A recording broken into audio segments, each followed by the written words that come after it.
Another week, another story, another headline full of doubt. They say move on, forget about it, but we're the ones that don't black out. We come from pain, we come from questions, from things they said we shouldn't see. But Thursday night we show up strong, just looking for the real truth. Honestly, we ain't perfect, we ain't famous, we're just people with a voice, tired of being told to hush, like silence was the only choice. This is Thursday Night Family, rock chalk standing side by side, not for the drama, not for the clout, just for truth they try to hide. We don't need power, we don't need fame, we just refuse to look away. Different stories, same heartbeat, that's the rock chalk way. We've seen systems fail, they're broken, we've seen justice come too late, we've seen lies wrapped up in labels, while real people carry the weight. So we light up the comments, we hold each other through the noise. When nobody else is listening, we become each other's voice. This is Thursday Night Family, rock chalk standing side by side, not for the drama, not for the clout, just for truth they try to hide. We don't need power, we don't need fame, we just refuse to look away. Different stories, same heartbeat, that's the rock chalk way. We've lost friends, we've lost faith, but we never lost each other. In a world that loves to divide, we chose to call ourselves family. Not left, not right, not that gay, just real people, real pain, real love, real fight, showing up every Thursday night. This is Thursday Night Family, rock chalk louder than the lies. We're not here to tear down people, we're here to make the truth rise. So if you're tired, if you're hurting, if you feel like no one stays, pull up a chair, you're home now. This is the rock chalk way. Same time, same place, different stories, same family. Thursday night, rock chalk forever.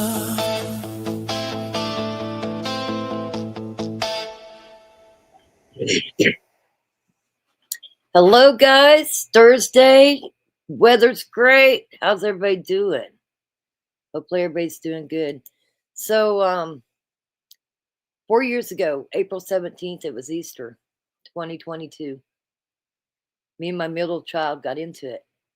I'm not going to go into details, but that was the day my life was turned upside down.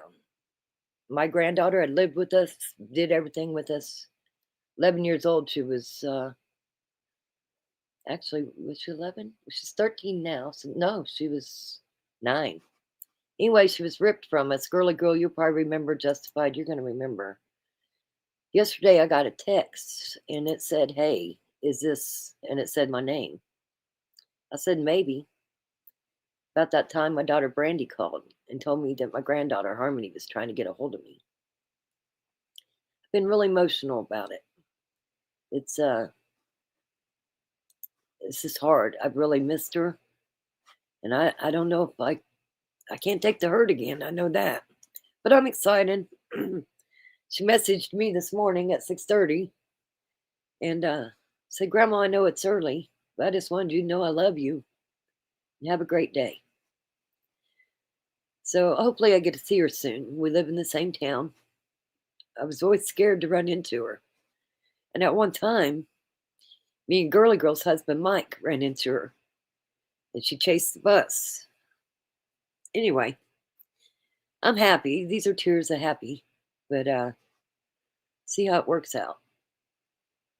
I'm so glad that she got a hold of me, and I've never stopped thinking about her. So there is hope. She kept saying she was sorry that she let everything go down the way it was, and my gosh, she was a kid. It's not even her fault. I kept telling her that. So we'll see where it goes from here. But I wanted to tell you guys that because you guys are important to me, and this is important to me. Something that I think about every day. I think about that child every day. So, again, hopefully I get to see her real soon. So on with this. I know Girly Girl's going to have a fit about this one, but I can't even believe I got to show this, honestly. But it is happening. Justified says, I'm going to come over later, like tomorrow. We could grab lunch, and you can vent.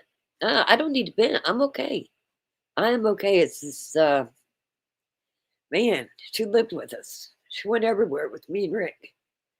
And on my birthday, of all things, she got ripped from me.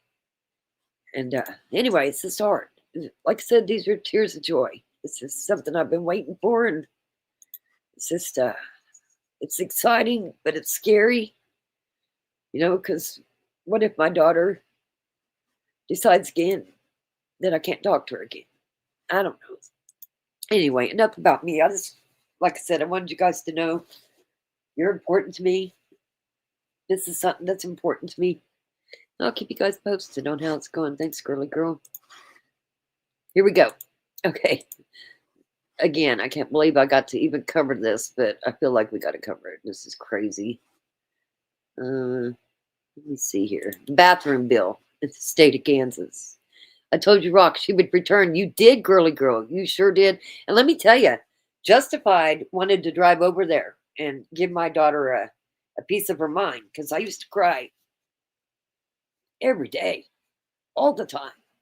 I cried so much over it. Yeah, I'll visit. But if you've ever had a kid get mad at you, that's hard. It's hard in itself when your kids aren't talking to you. But it's even harder when your grandkids are kept from you.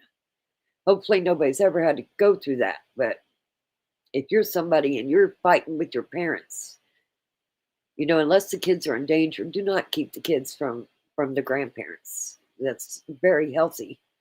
A healthy relationship that I believe that your kids need. So take it from me, a grandma that had her granddaughter taken from her. It's really hard. Yeah, you know firsthand. I know, Girly Girl. I know you know firsthand. Okay, here we go. This bill. This is crazy. Now, at Girly Girl's work, she had to deal with this. Listen, I have no problem with people, and you know, if they want to cross dress or whatever, that's their business. But let's just play this. Kansas bill requiring people to use the bathroom corresponding with their gender at birth is now in effect. But that bill also invalidates all driver's licenses and birth certificates altered to reflect their new identity. Here's Sophia Gernander in El Dorado with the scramble that's underway. A Kansas bill going into effect today that requires people to reflect their assigned sex at birth on their driver's license. There's no grace period stated in the bill, meaning trans people have to rush to get new driver's licenses. Blow to the gut, watching my world disappear. A world I never expected. This is Isadora John Avett, a trans woman who lives in Wichita. She transitioned a few years ago and says it was like a weight lifted off her shoulders. By the time I had lived myself, my true self, for a week, I could not go back.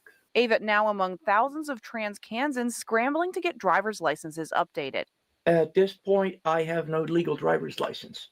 Equality El Dorado is stepping in to help. They're offering free rides for anyone who needs to get this done, as well as paying for any costs. They don't want the legal ramifications of, not having a valid license. The bill's main purpose is to require people to use bathrooms corresponding with a person's assigned sex at birth. Supporters say the goal is to protect women and girls. But Avett says less than 1% of Kansans are trans and believes this is being done to persecute her community. There's always somebody to hate, and they find a lot of coalition in that hatred. Under this law, trans people will also have to request new birth certificates. This can be done through the Kansas Department of Health and Environment. In El Dorado, Sophia Gernander, 12 News. States like Texas have passed similar laws requiring people to use a bathroom that corresponds with their assigned sex at birth. But Kansas is the first state to add a driver's license and birth certificate under that law. Oops. That's crazy, huh? That is crazy. Yes, girly girl, I remember you going through it. I remember you going through your grandkids, and your grandkids got taken. Your son got mad at you. Your grandkids got taken away. And I just don't think that's healthy for the kids. You know, my granddaughter, I could tell last night when she called me, you know, she kept apologizing. She feels like she's the one that did it. She feels like she's the one that caused it. And that's just not true. It's not true. And, you know, so many grandparents raise their grandkids for whatever reason. Now, if I know that Girly Girl did everything for her grandsons because I was around for it. And honestly, her son never treated her right anyway. I didn't like the way her son treated her, but she was great to them grandkids.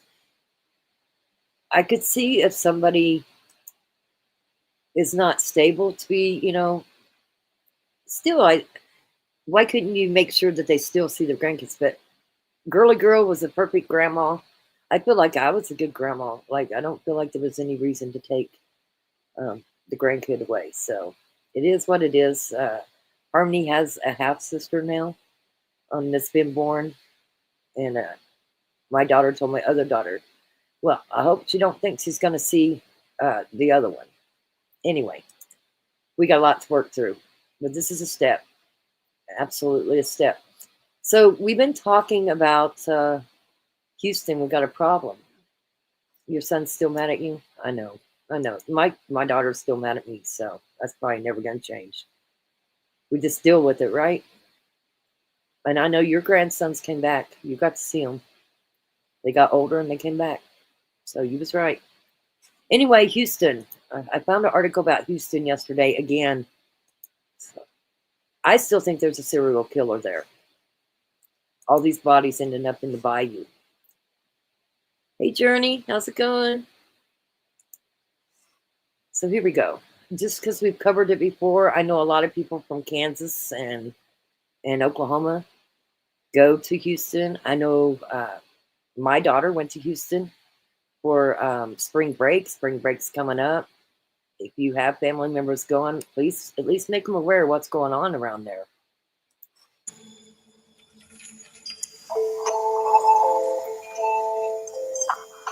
Not only is the public obsessed that this potentially could be a serial killer, from my perspective, it almost appears like they want there to be a Let me serial stop killer. this for a minute. Hold on.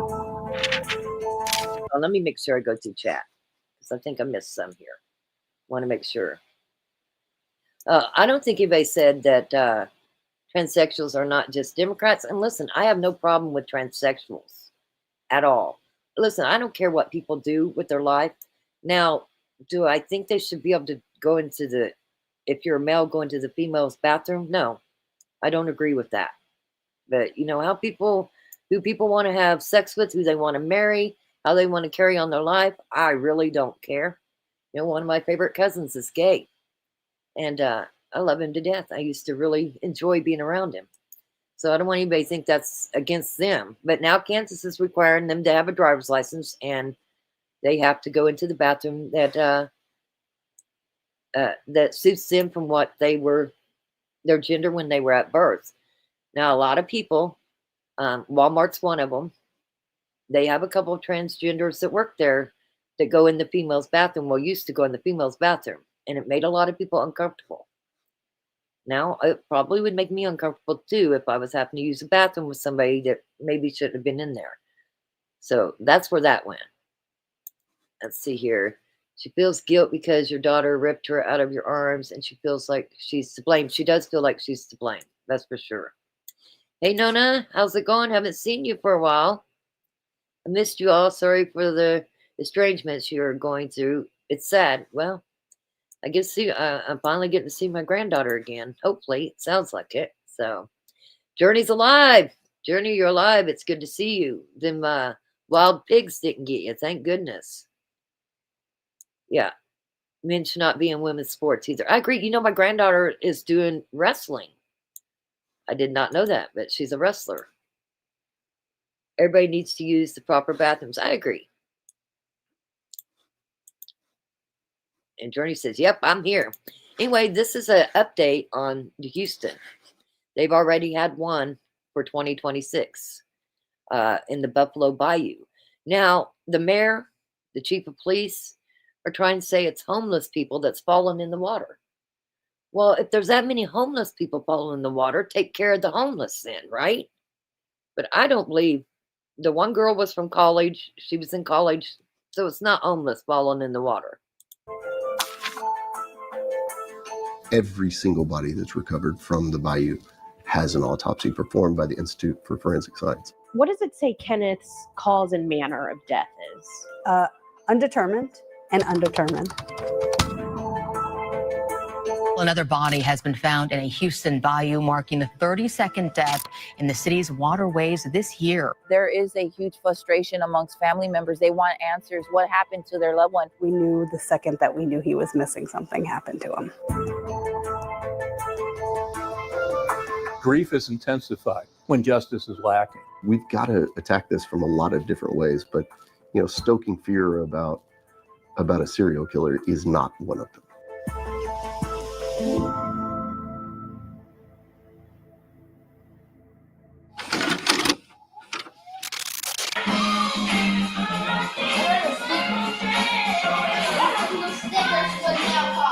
Kenneth was just a very live soul. He was very fun. He wanted to make sure everybody else was happy around him. Oh my God, Kenneth, I can see you.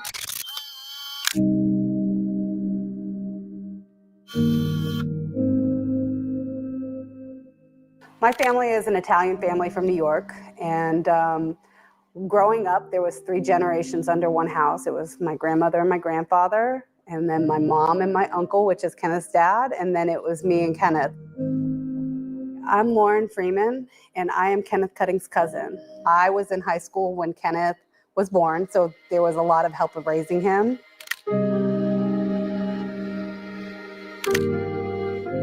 It was more like a brother-sister relationship. Up until he was about 21, I mean, there was points where he lived in my house, and him and his dad, and we just kind of did our thing. He was also this human that he wanted to Me too. I make life fair for everybody. So if something was, an injustice, he wanted it to, to be fair in all levels for everybody. It didn't matter who you were.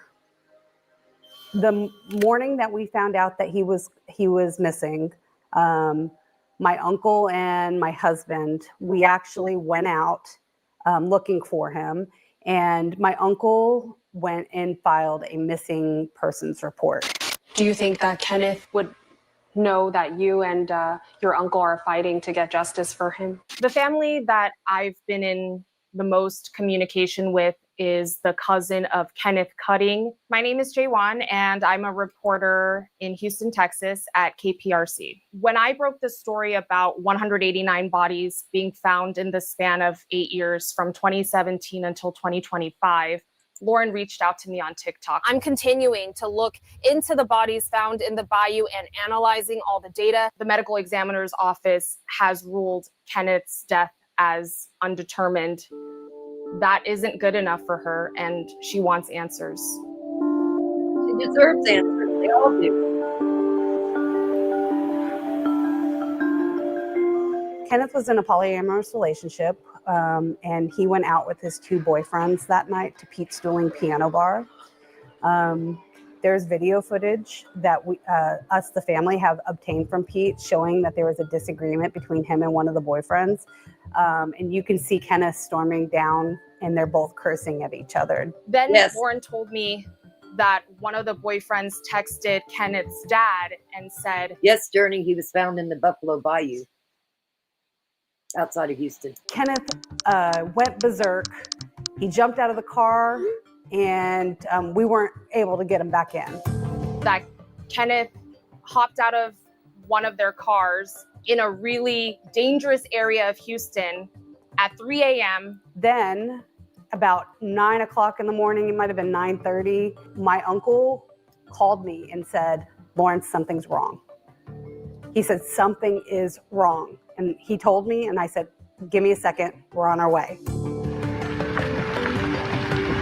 We went down to where they said they let him out, and we drove the streets for a good 2-3 hours. His dad and his mom and we were actually going to all the county hospitals looking for John Doe's.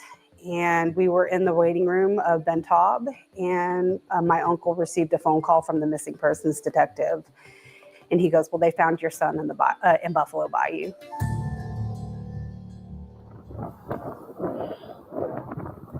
Where he was at, he probably had never been there in his life, would be my guess, because he lived in one of our houses, either his dad or my house, until he was about 21 and a half. So he had only been on his own for 6 months. I think families are just frustrated. In Kenneth's case, for example, Lauren believes that there may have been foul play. My cousin, he really wasn't a person that went and partied out all the time. The one thing about Kenneth, because we are such a close family, is that it could be 2 o'clock in the morning and he was out and he was like, uh-oh, I'm somewhere I shouldn't be. It would have been nothing that night for him to pick up the phone and call his dad or myself or my husband and say, hey, I need help. She told me the police didn't pull any geolocation on the phones, and she thinks the police sort of dropped the ball. What does it say Kenneth's cause and manner of death is? Undetermined and undetermined. They want justice for their loved one. They can't find a manner of death. They can't find a cause of death. And then it's passed on to the police to open an investigation and find out. We can talk about Kenneth all day, but we're at 190 something bodies since 2017. New data obtained by KPRC2 News raises questions about Houston's bayous. 189 bodies found since 2017. What stood out to me the most is that nearly 40% of all the bodies found in the bayou have undetermined manners of death. And rumors about a serial killer began to spread like wildfire on social media. Is there a serial killer in Houston, Texas or not? Because I truly feel like there is a serial killer down there. The work of a serial killer. Serial killer on the loose. 10 bodies. So we're just going to pretend that there's not a serial unaliver. Serial killer. Serial killer. Serial killer. Serial killers. When people don't get immediate answers, they tend to fill in the gap. Hi, my name is Grizzy, and I run a community page called Grizzy's Hood News. Happenings around the city and Harris County for the most part. A lot of times I go out to scenes, I let people know what's going on. You got it live, you got it here, you got it first with Grizzy's Hood News. Ever since we've heard rumors, hey, there's a serial killer, the Bayou Butcher, there's even nicknames. It's like a phenomenon. I can't explain it, but people want to know, like they want to know what's going on. And sometimes fear fills in those gaps and it creates a panic. And that's what we've got right now. Not only is the public obsessed that this potentially could be a serial killer, from my perspective, it almost appears like they want there to be a serial killer. I'm Andy Kahn, Director of Victim Services, Crime Stoppers of Houston. Serial killers are in vogue. You know, they are a form of entertainment.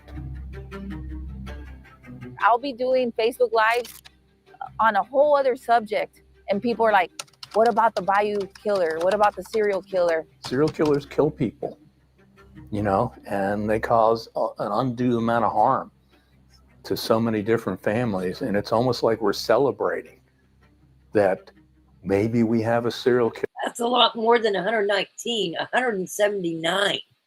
And now they just had another one. Killer. And unfortunately, we're at, trying to hear from medical examiners, investigators, because we don't get briefings when we come out to these scenes. Communication rules the nation, they say. And sometimes when we don't get communication, the people are going to make up their own narrative. They're going to make their own stories. They're going to fill in the blanks. And when I go back to Texas, the last place you're going to find me is anywhere near the Houston bayous. But they think it's a serial killer going on. The bayou is just a place where people dump bodies. 5 bodies in 1 week. How did they get in that bayou? But let me unequivocally tell you, there is no serial killer in Houston. Now, how does he know? How does he know? If you go back in Houston true crime history, we've only had a few serial killers. Serial killers, for the most part, are gender specific. Very rarely do serial killers kill both male and female victims. They single. See, I don't think that's true. Dennis Rader did mostly women, but he did kill a man. And this guy says it's not a serial killer, but he has no way to say. I don't believe him either, girly girl. I don't believe him at all. Out of particular victim. They usually stick to a specific age range. And then the body count that we sadly have in the bayous, the ages are from what, teenagers, Thank you for sharing that. all the way up to senior citizens. There's never been I agree. a serial killer that has basically used drowning as a method to kill their victims. Maybe this Drowning's is first hard. then, dude. It's not easy. It's just, frankly, just Now, impossible. let me say this too. Lady Bird Lake, which is by Austin, they were finding bodies floating in it, but it was all men. But who is he? What if they never had one before that was throwing them in the water? Who cares? Maybe it's something new. You don't have 179 bodies plus for no reason. And they're not all homeless. See, they were saying they were all homeless. They're not homeless people falling in the water. To even perceive. No, 40% I are think undetermined. each case is different. In Kenneth's situation, I believe that these young men had something to do with his disappearance and his death. Looking at all these other deaths, I think that they're all separate. So no, I probably don't think that there's a serial killer. However, I do think there's a series of killers.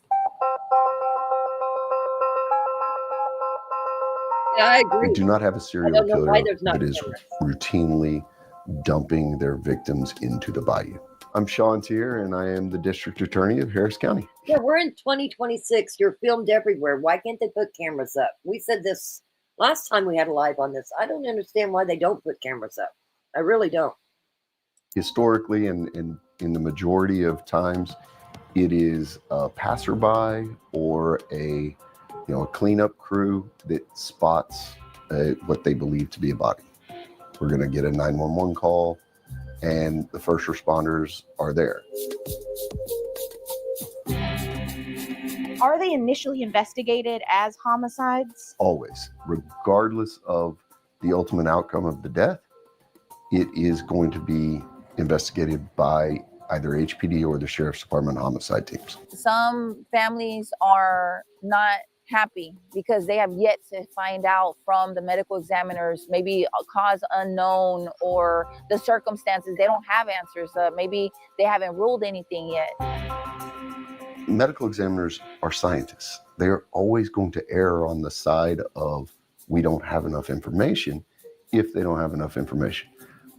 In case of a submerged death or deaths in water where a body has been in the water for a significant period of time, it really does make determination of cause of death more difficult.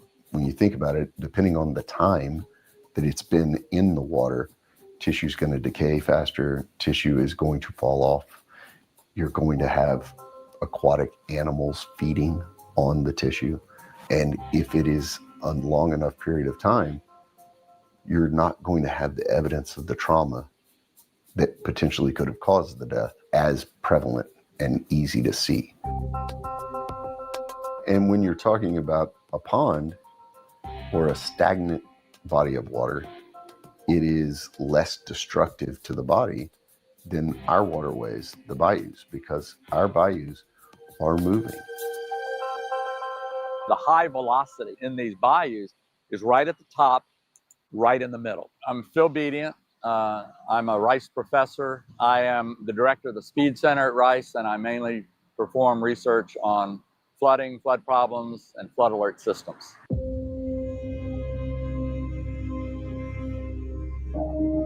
There's several bayous around Houston.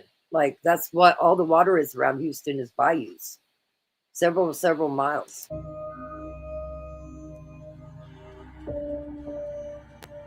The people are swept away in these high waters, and then they hit these pylons. They hit the piers, and once you've hit the pier, and this water is moving at 10 to 15 feet per second, so you're going to drown in that water.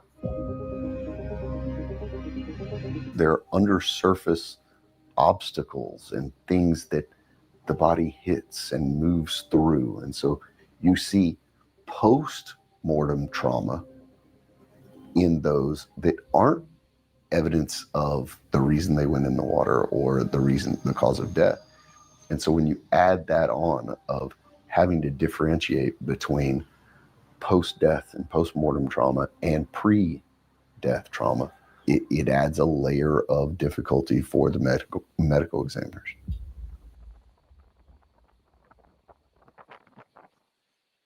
Walk me through the report you got from the medical examiner's office. Okay. So the very first autopsy report, when I say the first, there was mistakes, basically. There were 4 major mistakes that I saw within the autopsy report. Being a layman human who's not in the medical profession whatsoever, that I saw, and I'm like, this isn't right. So the first one is the street name where he was found at. It was 3300 Sweeney Street, which Sweeney was spelled Swinney, and on the report, I believe it was spelled Sweenney. The second thing was, it's kind of a combination, height and weight. They actually said that he was about 4'8", and he was about 5'3".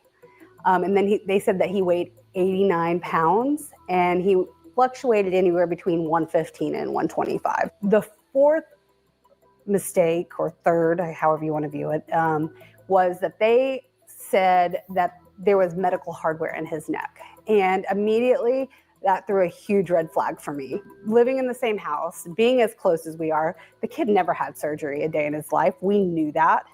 What does that make you question? Oh, it makes me question everything about if the autopsy was done correctly, and then if the information to the police was correct that was given to them to do an official investigation. If a case's cause of death is undetermined, does an investigation still continue? Absolutely. The medical examiner's findings are not the end of a case. In fact, in a lot of cases, they are the beginning of a case. That does not require, nor does it even really almost ever result in the closing of the police's investigation. So they have closed his case officially. There was an open investigation, and the police basically told me that they went through his social media and parts of his text messages and his email, and that they couldn't find anything suspicious. What they have said is if more evidence is brought to the table, they will reopen the case. Okay, well, what do you want us to bring? What exactly do you need to reopen his case? I feel like there's roadblocks everywhere, if I'm being completely transparent. There is not a case of an undetermined or a determined death that's investigated that we don't utilize every resource to find every answer we can. It's case specific.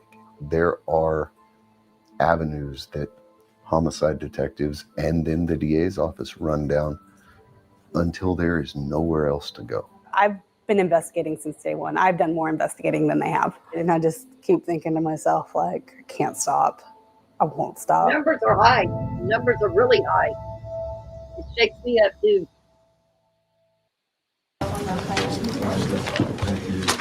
Unfortunately, drowning in our bayous is not a new phenomenon. Elected officials came out and said that most of the bodies being found in the bayou are homeless individuals. What do you think when a homeless person dies from an illness, diabetes, or cancer? What do you think his friends and associates do? They do not take him to a funeral home. The homeless, when they pass, often end up in the bayou. I think it highlights how maligned and ignored our unhoused populations are. I think we have a lot of issues like under the bridges, under these areas. Very few of the bodies that have been discovered show any signs of outward trauma.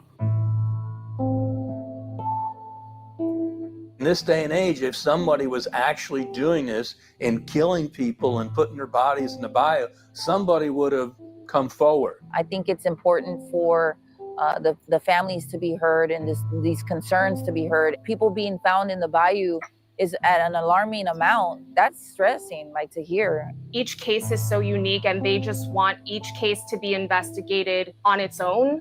Whether there's a serial killer or not is questionable. The FBI statistics say that there are multiple serial killers working at any given point throughout the United States. And we are the second largest county in the United States. So to suggest that there is not a serial killer operating here right now would probably be folly on our part for us not to keep a lookout for that. But these bodies are not indicative of a serial killer. How do you know? Are the bayous safe? That's a good question. The bottom is very, very slippery, and you slip on that muck down there, there's a good chance, yeah, you could drown. We're the Bayou City. It is part of who we are. It's not something to be feared. None of them are something to be feared. They're something to be respected. I don't think there's a fear in people before now. I do think now people don't want to go near bayous. They think something's off. I'm concerned that the public as a whole has any additional fear around our community. Everybody's doing what they can to find out a cause of death, determination of the cause of death, and it's hard to have patience. What's life been like without Kenneth? Life is quiet. You have kids that ask questions about him, right? And they miss him. And you can be fine one minute, and then the next minute you're a hot mess. This trend is likely going to continue. Mm-hmm. Will this change how the county handles anything? I don't think it really changes the boots on the ground homicide detectives in my homicide bureau and their ability to investigate. Again, I think that we refocus and redouble our efforts to help people get off of the streets, to help people get into permanent housing. And by doing that, we will save lives. Do you think the trend will continue 2020? But the bodies they're finding in the bayou is not homeless. That's the thing. He's trying to say it's homeless bodies. They wasn't. They wasn't all homeless. Actually, I don't know if any of them was homeless. So yeah, most definitely it will. I think so. We will probably hear about something later on today. Who knows?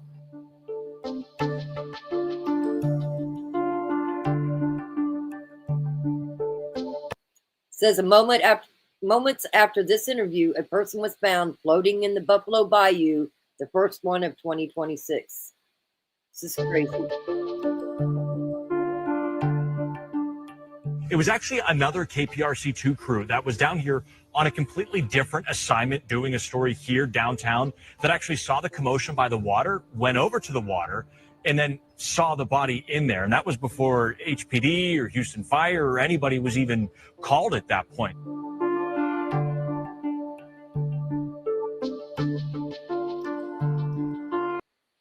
Anyway, spring break's coming up. If you have relatives that's going to let their kids go to Houston, you might tell them what's going on. Because in my opinion, I think there's a serial killer. You don't just have all these bodies show up in the water and try to blame it on the homeless when they wasn't homeless people. It's kind of crazy. Let me see if I can. Let's see if I can pull it again. We've went over this several times, but I just saw this. It came out yesterday. And I was like, oh, now's a good time to talk about it again. I just can't believe that they're trying to say that they're homeless people. And it's a lot of bodies. There was 6 in 1 week. 6 bodies found in the bayou in 1 week. Let me see if I can find it.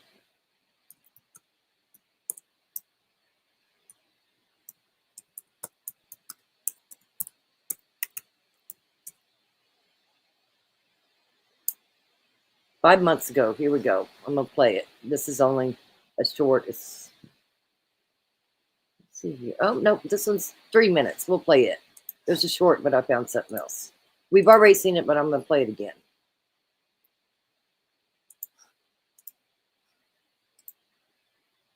Well, Houston police are investigating another tragic find, a woman's body recovered from Buffalo Bayou. Scooter riders first spotted the body just after midnight at Commerce Street and Milam Street in downtown. This is the 6th body recovered from a Houston bayou since last Monday. Hysteria and misinformation online have fueled speculation over a possible serial killer in Houston. It is a fair question given the frequency of bodies recovered from the city's bayous, but both HPD and Mayor John Whitmire insist there is no evidence of a serial killer. Investigators say there is no evidence as of yet to link these 6 deaths either. But some people are still suspicious, as you can imagine. They want to know how investigators can be so sure the deaths are not connected. KPRC2 reporter Joy Addison has answers. Joy, you spoke with a criminal justice professor. Well, Keith and Danny, that's right. I wanted her to weigh in now that 15 bodies have been found in Houston area bayous this year so far. 6 of those found since last Monday, and one of those just last night. She says serial killers are rare and have very specific patterns, and in this case can be ruled out even though we don't know the specific causes of death just yet. Police say last week, 5 bodies were found in a 5-day period. 4 of the 6 bodies found in the last 2 weeks are unidentified. One of them was University of Houston student Jade McKissick, and one is still pending family notification. In all of the 5 incidents, the medical examiner's office will determine the cause of death. But police have told us there is no connection and they don't suspect foul play. There's still work that detectives can do while that ruling is coming forward. Interview witnesses, document what the scene looked like, try to recover some surveillance footage, any digital evidence that we can find. Mayor Whitmire was adamant that no one needs to worry about a serial killer and admonished people for spreading misinformation online. We went to a local criminologist who explained why a serial killer has been ruled out. For something like a serial killer to happen, there needs to be commonality between the victims. Serial killer tends to focus on a particular age, race, gender, occupation when they operate. We weren't able to find any kind of typical pattern. It runs the gamut, genders, ethnicities, age range. And when it comes to why all of these bodies have been found in such a short period of time, she says things that affect decomposition, like the weather and temperatures or other objects also in the water, can play a factor. Bodies can sink, and then when they start to decompose, the gases make them rise, then they become more visible. Sometimes bodies get caught on things and may not come into view until later. Now, at a Tuesday press conference, the mayor says investigators are certain that alcohol, personal issues, and homelessness played a role in some of the deaths, but he says this does not apply to all of them. Reporting from the newsroom, Joy Addison, KPRC 2 News. It's crazy, isn't it?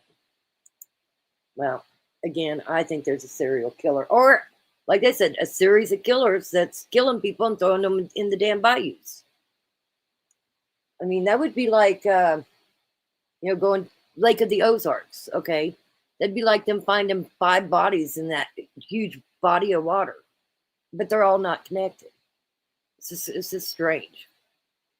And I want to say it was 10 years ago, they had a lot of bodies in too. So this is nothing new as far as finding bodies in the bayou. that still don't mean that it's not a serial killer. I mean, look at BTK. I know I keep saying BTK, and the only reason I use that is because most people around here know of Dennis Rader and the BTK. But he kind of went dormant for a while. Actually, many people thought he had died, and then he started killing again. So it's not unusual for a serial killer to quit killing for a while and then go back to killing. So for anybody to think that these bodies just show up in the bayou and they're homeless, that's just crazy. But, you know, the mayor and the chief of police, they want all the tourists there. Like I said, hey, Eagle Stars and Stripes, we're going over the Houston bayous again. They've had one death so far in 2026. But, you know, like I said, spring break's coming. A lot of people go to Houston for spring break. It's a pretty popular spot. I'm going to look and see how many people go there. I'm just curious. I know my daughter did. I believe they went for her bachelorette party too. I'm just saying, you know, to have all them bodies showing up and try to say they're homeless, that's just ridiculous. Okay. So it is estimated that over 500,000 people will visit Houston for spring break and the Houston Livestock Show and Rodeo in 2026. The city has become a major destination, drawing thousands of young college students and tourists, particularly for its vibrant nightlife. So that's a lot. Again, next month is spring break. Sometimes you just gotta, you know, help get everybody alert as to what's going on. So we're going to go on to something else too that I wanted to cover. Do you guys remember the pediatrician that took her daughter to Florida to an Airbnb, and she said her daughter was 4, said her daughter drowned, and then on the 911 call she says that she's going to go in and try to save her, and then she says she didn't because she couldn't swim, but she also did scuba. She's a scuba instructor. Anyway, she's a pediatrician out of Oklahoma City. And you remember, all right, she was going, hey, Lavender, how's it going? Eagle Stars and Stripes here, Lavender. Anyway, her husband had got an emergency protection order to get the child. Okay? He had a sync order. A child in need of care. She should have never been able to leave with that child, ever. So I saw something on that too. Hey, Rock, we got some Wyco news. 3 judges resigned, trustee for Kansas City, Kansas board, and president put on leave pending termination official investigation into USD 500 for teachers having relations. Is that the same place? Because it was on Missouri side. Actually, that was not Missouri. That was L.A. L.A. The FBI raided the superintendent of the L.A. schools. Yeah. Let me know. We'll go over it. I want to play this because I pulled it up. I want to go back over this pediatrician from Oklahoma City. It's nuts. This was on Law and Crime. It was just yesterday. It was an update, and they said it was things that we hadn't heard. So. All right, this is all in 5. Thanks for the heads up, too. Yeah, this is from yesterday, a day ago. So we have been following the case of Dr. Neha Gupta for a while now, the Oklahoma pediatrician accused of murdering her 4-year-old daughter, Aria, during what was supposed to be just a mother-daughter beach trip to Florida. A little girl found dead in a pool, and a medical examiner who says she didn't drown, that she was actually dead before she ever even hit that water, that what happened in that backyard wasn't an accident, it was staged. That is the allegation that we are hearing from authorities. So now, what are we talking about? We have just gotten our hands on something that we haven't aired before, and I believe this is going to be a critical piece of evidence. the actual 911 call, the one that was placed by Gupta herself in the early morning hours of June 27th, 2025. The call that she made while claiming that her daughter was drowning while first responders were racing to that rental home.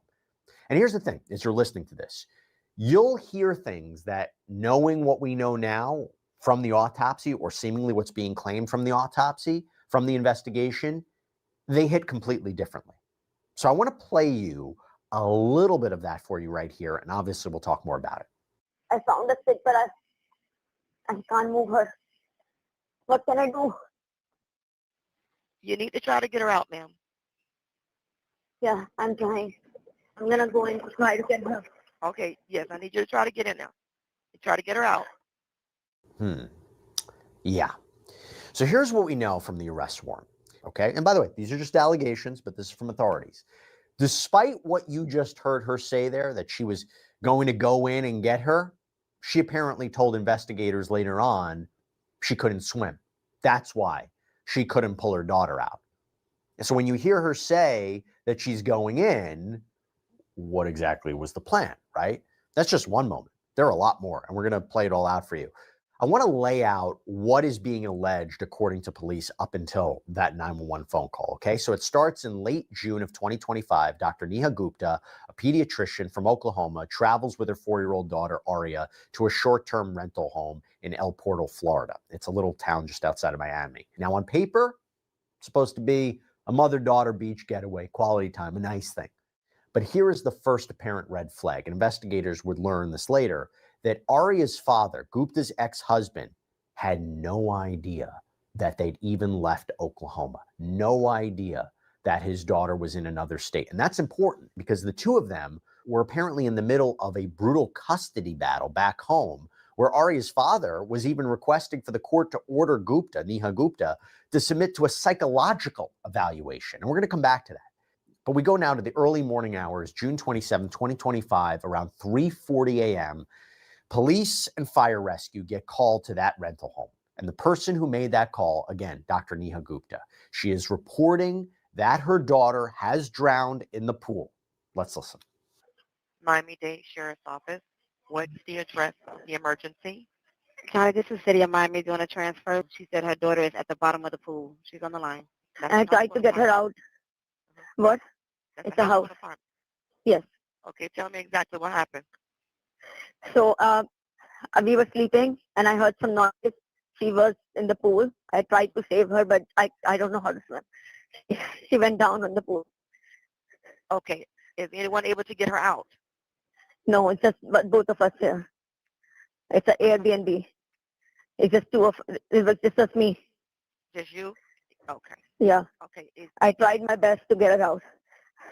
Okay, stay on the line with me here. And you're with the patient now, is that correct? Yes. Okay, stay on the line with me. I'm getting up on the way. One moment. One moment.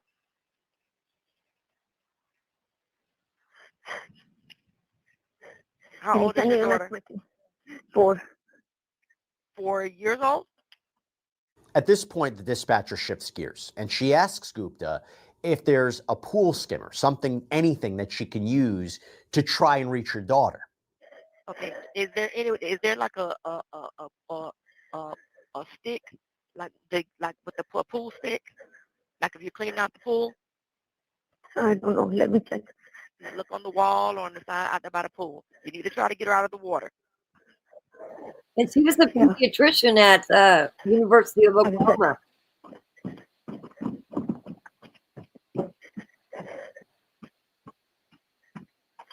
I don't see anything. It's very dark.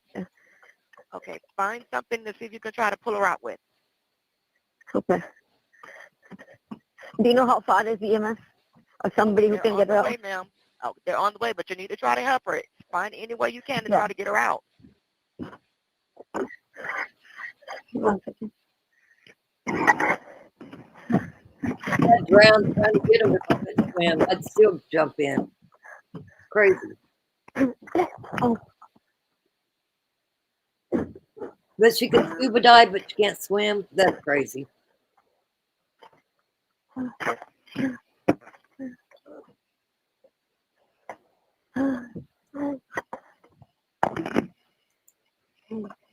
I found the stick, but I can't move her.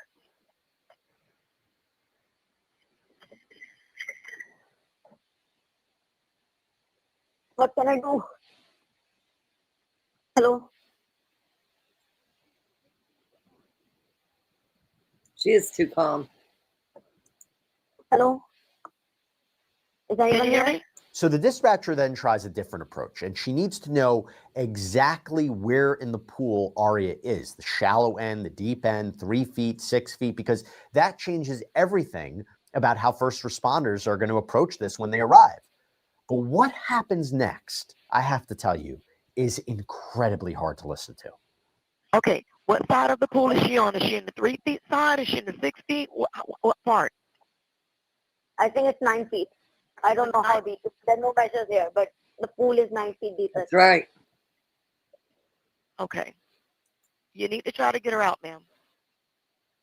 Yeah, I'm trying. Do you know how long she's been inside the pool? What? Hey, Do you Johnny. know how long she's been inside the pool? I don't know. Thanks, Johnny.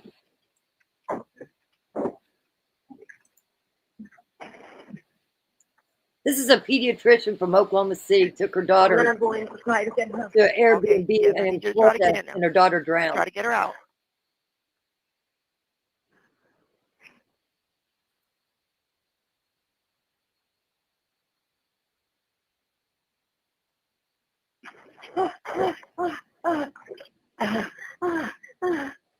And supposedly she's a scuba diver. Can't swim. I cannot go down. Okay. She is horrible. I don't know how to swim. Okay. And a Can we pediatrician, that's find crazy. something to try to pull Listen. her out with?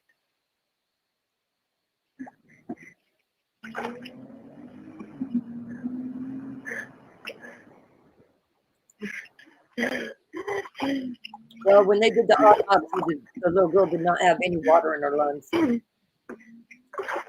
then when she got back to Oklahoma and the marshals went to get her, the mom, she hid in the pantry. I remember that too.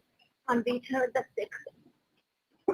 Okay. See if you can try to like pull her out or push her out to the other side. To the side that's not as deep. They hadn't So got you the can get her. autopsy, so they let her go back home to Oklahoma City, and she got extradited. She got arrested and had to extradite back to Florida. Okay, just keep trying. I got help on the way.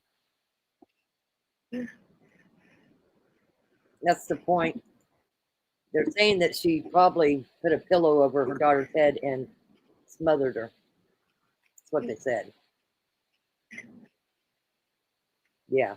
That's what they were saying. No water in her lungs, in that little girl's lungs.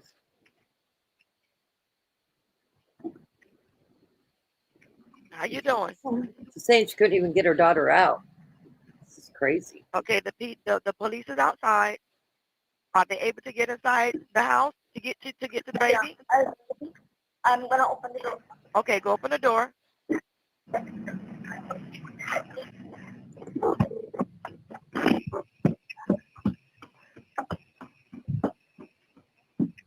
Is she running in place or what?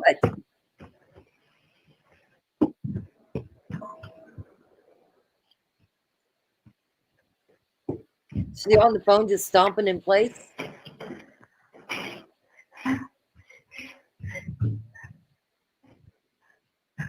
Exactly. It's part of the Airbnb, but yeah. I would go somewhere where you can't swim. Yeah, I could not get her out. Okay, how long? I don't know. Where is she? She is way too calm. No. Not even crying. She went from the bedroom. But you have no idea how long. And this is a pediatrician. 20 minutes? Now, it may have been hard to hear, but at the very end, when the dispatcher asks again how long Aria has been in the pool, Gupta says she doesn't know, and then adds maybe 20 minutes. 20 minutes? That's a critical detail because it becomes part of her statement to investigators. So police are now inside the home. They pull Aria from the pool. She's rushed to the hospital, but it's too late. She's pronounced dead at 4:28 a.m. Yes, she worked at That same day, University of Gupta Oklahoma voluntarily goes Hospital, to the police station with her attorney, and she gives a statement. And her story matches what we heard on that call, that she was sleeping, woke up, found her daughter in the pool, tried to help, couldn't swim, called 911. But 2 days later, everything changes. Sunday, June 29th, the Miami-Dade medical examiner performs the autopsy. And what she finds doesn't line up with a drowning at all. No water in Aria's lungs, according to this report. No water in her stomach. Medically speaking, her lungs were dry. And that's not all. There were also apparently cuts inside of Aria's mouth, bruising within her cheeks, injuries that the examiner says are not from CPR, not from rescue efforts. Her preliminary opinion, those injuries are consistent with asphyxiation by smothering. Her conclusion, Aria was already dead before she was ever placed in that pool. So on Monday, June 30th, based on those findings, an arrest warrant is issued for Neha Gupta, first-degree murder. But remember, Gupta's back in Oklahoma by now. So on July 1st, U.S. Marshals and Oklahoma City Police, they show up at her home to make the arrest. And that part, by the way, was captured on body-worn camera. Police with a warrant, open the door, do it now! Come to the door! It is evil, very evil. Let's come up with breach.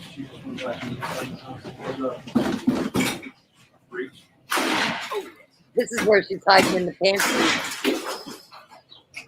Neha Gupta, come to the front door, do it now! To the U.S. Marshals, we have a warrant for your arrest. Come to the front door. Do it now!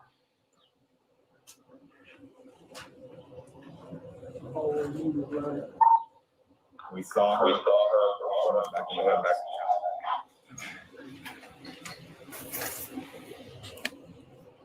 Smothered her somehow, it sounds like.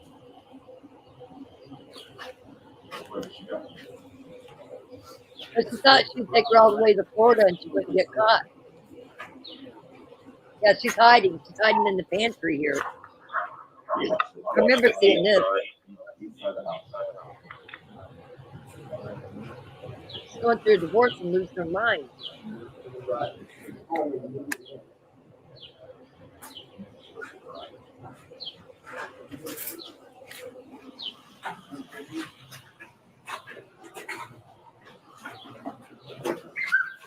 Yeah, she left her at the morgue. Sure did. Went back to Oklahoma and started working again.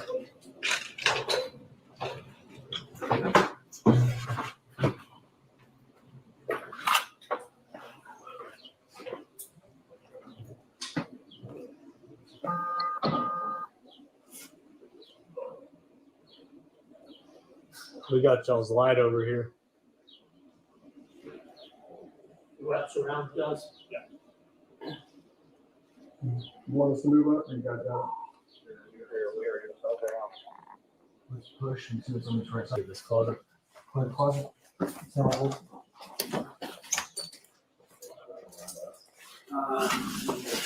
Clear. Okay. Yes, it does. Kind of come back around. So just hold what you got there.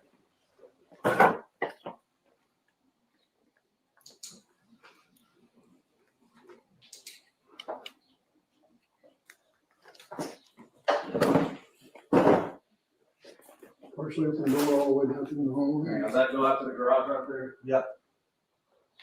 Hey, we're gonna clear this garage, so back up a little bit, will you? Okay.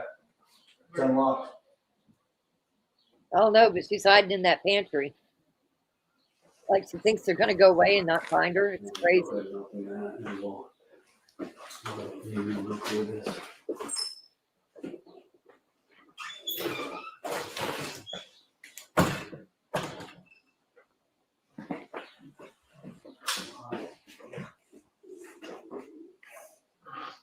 Gotta love body cams, right?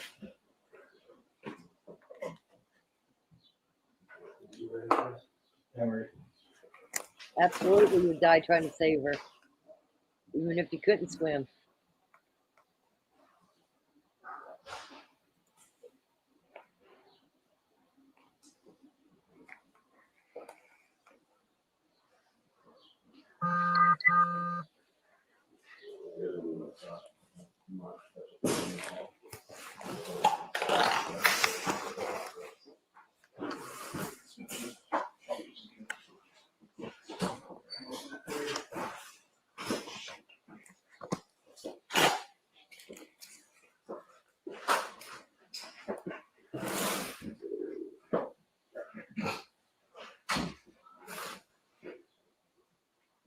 Well, they say bodies don't float until the gas is released. There's movement in top. I think she was hoping that the water would maybe make it to where they could do an autopsy. I don't know. But they don't float till the top when the gases start releasing. Hey, we're opening up these garage doors. Opening up the garage doors. We're clear outside. Shut down here.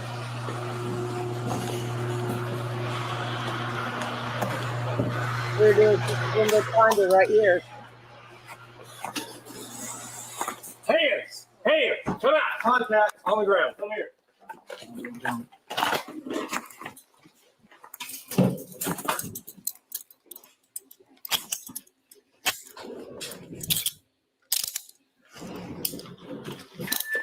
Stand up. Keep clearing the rest of this and get her out.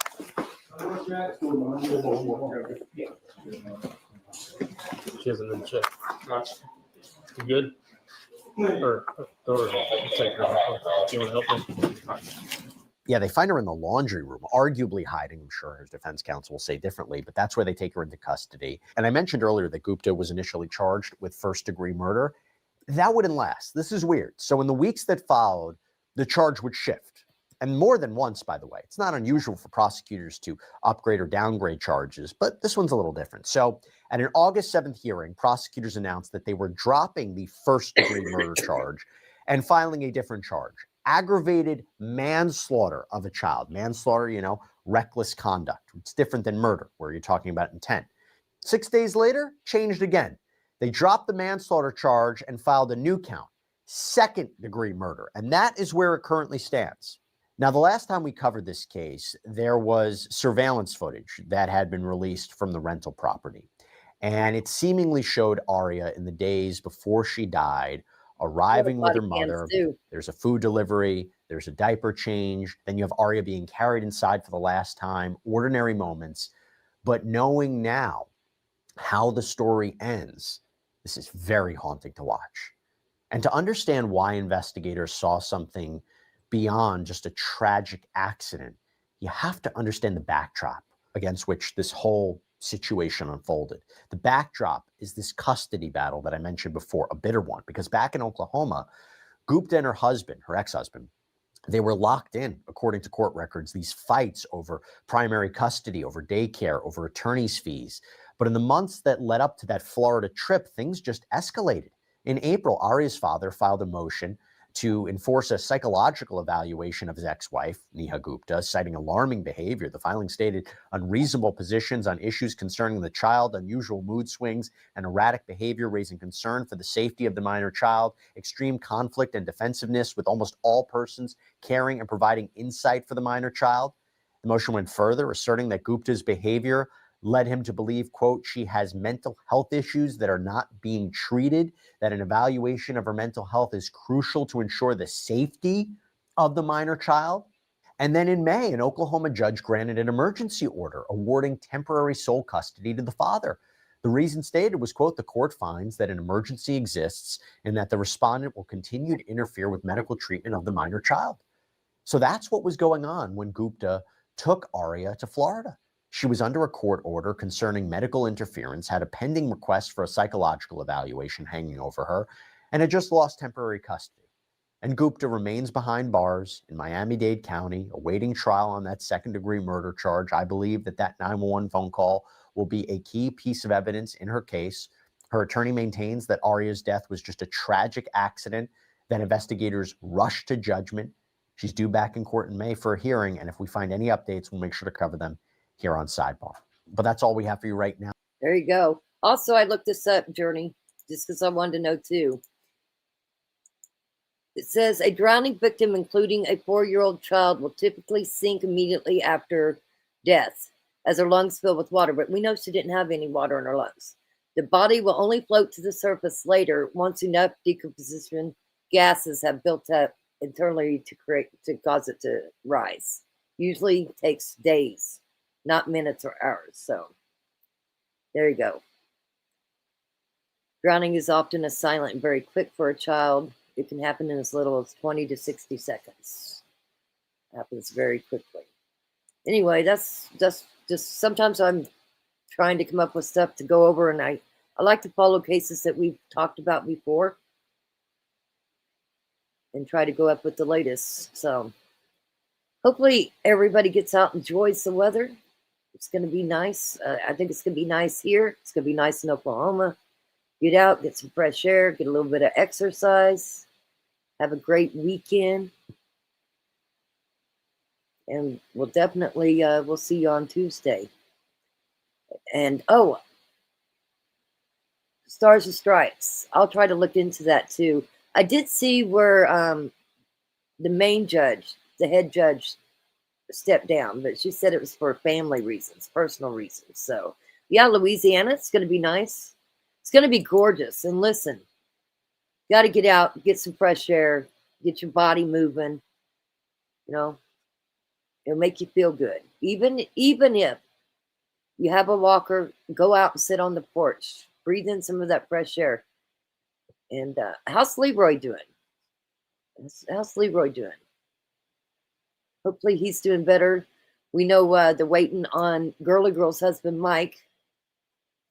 He's got another aneurysm and they're waiting on it. So, no, she went and dropped her keys off and left. I'll look more into it. I looked in it while I was playing that, but it said that she talked to family and she decided to retire. But I'm going to dig more into it. So also, Christopher, I've been trying to get a hold of Christopher. Albie, something made her mad. I am not accusing her of anything. That's okay. We'll figure it out. He's doing better. All right. Leroy is Beach Baby's husband. Let's see here. Christopher got caught at his apartments with his dog off the leash, and they're trying to evict him. He says this Lynn Fleming director is really going to evict me for the dog leash. I am so stressed out.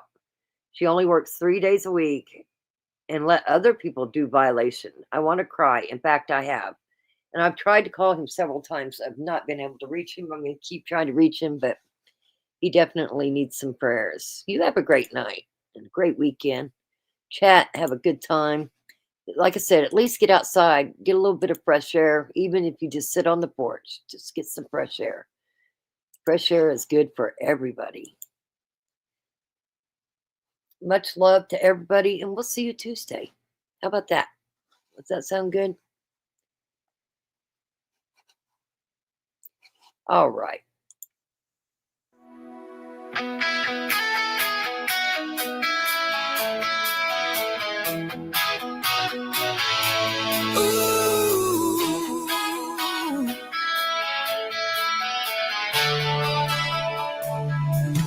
God is good.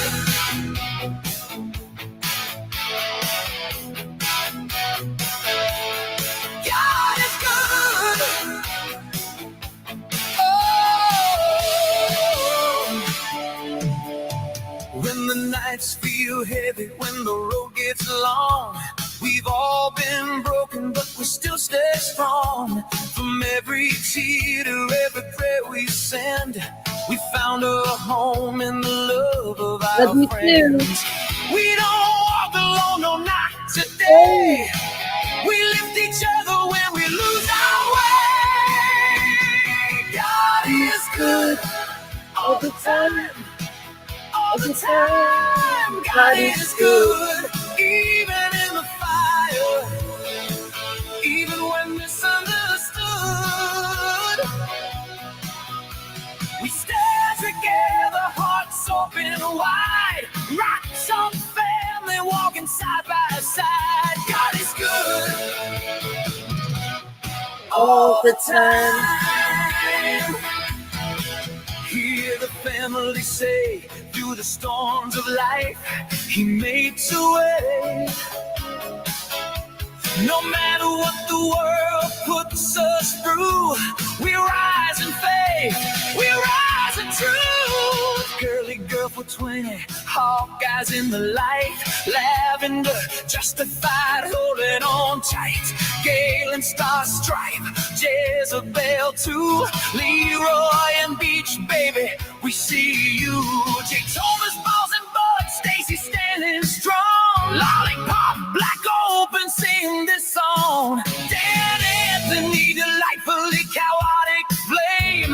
Nora, Nona, Journey, calling his name. I said, Mommy, 25 angels praying loud. DC, Sherry Berry, lifting the cross. God is good all the time, all the time. God is good, even when the world says we never could. Rick and Sammy, Skyline 2, Cheyenne, Christopher, Cage, all coming through. April Flower Daisy, yippee-ki-yay, for you to say a smile, lighting the way. Jason, I see, Sunflower Bright, PKs to the top, stitching hope in the night. Robin, Miss Collectors, Patriot proud, Patronus glow, shining through the clouds. Quiet, crafty lady, Baby J Storm, this family's love is where we belong. God is good all the time, all the time. God is good, we're proof of his grace, just doing what we should. Not perfect people, just hearts that believe in love and faith, and never letting go of the dream. So if you're hurting, lost, or feel alone, Rock Chalk Family is your home. Hands held high, voices true.